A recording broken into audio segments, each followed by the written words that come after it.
Vous avez compris ? 60 forains qui ne sont pas à la fête. En colère, ils sont venus bloquer le parc des expositions en périphérie de Rennes, car depuis le 17 décembre est organisée ici une exposition de vieux manèges, en même temps que la traditionnelle fête foraine du centre-ville.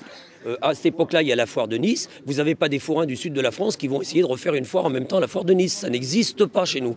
Mais ce monsieur-là, il ne connaît pas notre monde. Il ne connaît pas notre monde. On veut sauvegarder notre métier pour nos enfants, parce que nous, nos enfants, on n'a que ça à leur donner.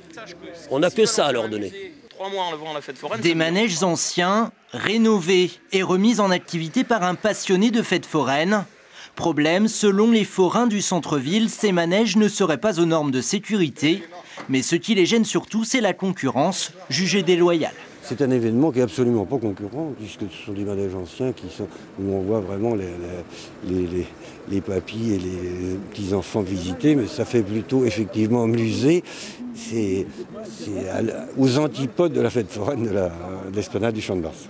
Moi, c'est pas l'argent qui me motive, hein, donc voilà, c'est tout. Hein, ce sera des heures de travail, et puis bon, on va continuer comme ça, mais il y aura des jours plus heureux, mais de toute façon, rien ne me fera reculer pour cette passion de l'art forain.